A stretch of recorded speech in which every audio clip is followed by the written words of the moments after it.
It's day one at Royal Ascot 2010 and racing royalty is out in force.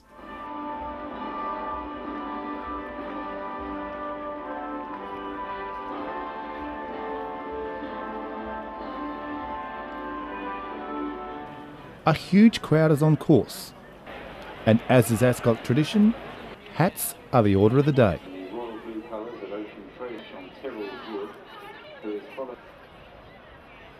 The stakes are high, and so is the fashion. As the Group 1 King Stand Stakes drew closer, the Australian dominance was widely expected to continue.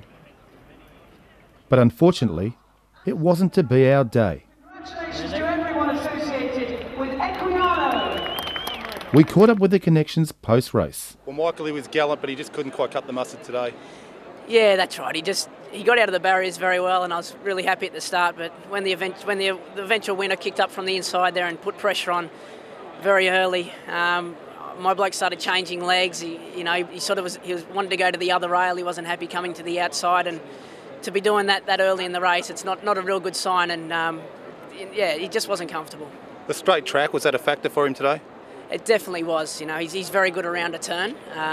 He loves it when he can sort of get up there and control his races. He normally sort of leads by a couple of lengths, but today, being the straight race, he just wasn't comfortable changing legs and just couldn't show his normal speed.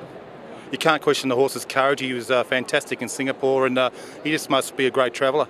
He's a very good traveller. He only lost about 3 kilos coming over here, so that's just fantastic. He's a very relaxed horse, and he's very game. It would have been nice if he could have shown his best today, but just a few factors there that he just wasn't comfortable and he wasn't able to fire.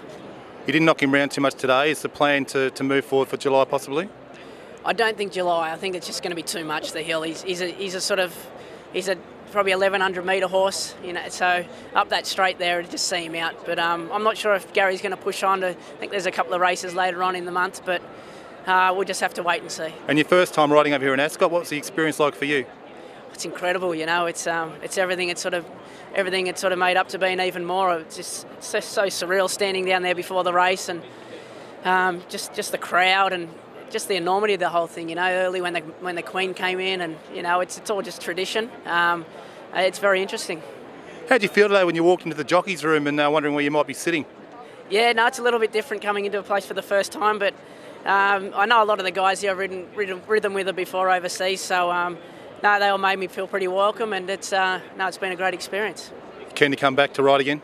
Oh, definitely. I haven't finished with here for a long way. Thanks, Michael. Cheers. Well, David, disappointed? A little bit disappointed. He missed the start, and probably in a 1,000-metre race it's pretty hard when you're chasing the whole race. But he probably ran on the positive side the best sectionals in the race. Finished powerfully and probably raced like he's looking for 1,200. He certainly got home. What did Frankie say when he jumped off?